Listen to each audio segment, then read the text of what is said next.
At dahil patuloy tayong lumilikha ng mga bagong bagay, pati ang leche flan hindi nakaligtas sa mga innovation. Katulad na lang ng tandem na ito. Excuse raw muna sa dinuguan dahil ang puto pwede na rin with leche flan. Double the sweetness ang hatid ng malambot at masarap na puto flan. Si Sheena May, 3 taon nang gumagawa ng puto flan. Ang una talaga naming product is puto cheese.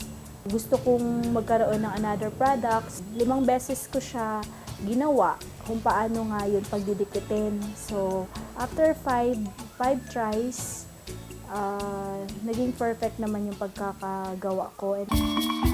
Sa paggawa ng puto flan, una munang ginagawa ang leche flan mixture. Kunting halo lang para hindi siya karoon ng air bubbles. Para maging smooth and creamy yung leche flan natin. Kapag naihalo na ng mabuti ang mga sangkap ng leche flan, pwede na itong isalin sa maliliit na puto molder.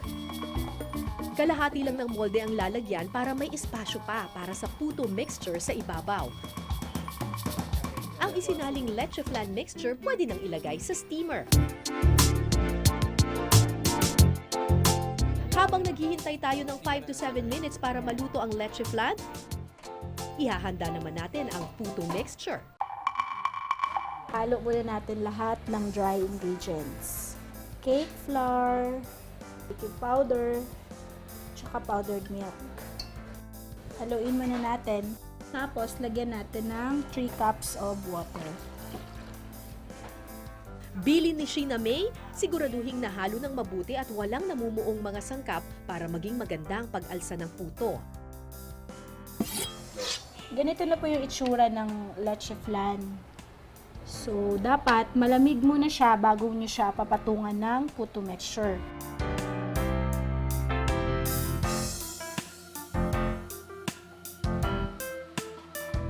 Matapos ma-steam ng 10 to 15 minutes, kapag hindi na ito dumidikit sa molde, pwede nang lantakan ang puto flan.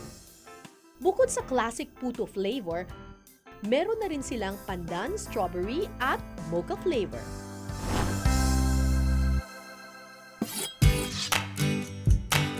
At kung hindi ka pa solve sa doble sayang hatid ng puto flan, pwede mo namang subukan ang triple goodness na floating island cake na ito.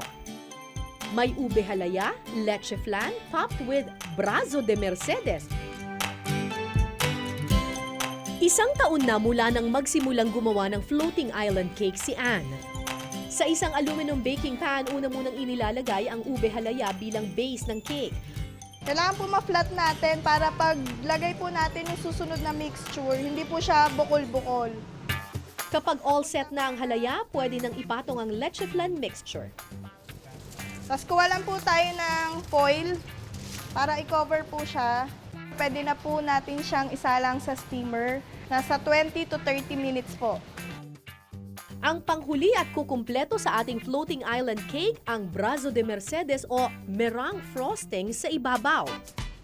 Gamit ang electric mixer, ipoproseso mula low speed to high speed ang pinaghalong egg whites at cream of tartar. I-check na po natin yung consistency ng ating meringue. Kailangan po magiging mixture po niya ganito po. Hindi na po siya babagsak. Para po magkaroon ng design siya, idaan-dahan po natin siyang i-wave lang po. Matapos disenyuhan, isalang na ito sa oven. At pagkatapos ng 20 to 30 minutes, pwede nang tikman ang umaapaw sa sarap na floating island cake. Naibebenta ni Anne ang kanyang floating island cake mula 120 hanggang 250 pesos. Kaya naman ang ating paboritong dessert, di na lang panghimagas ngayon, pang negosyo pa.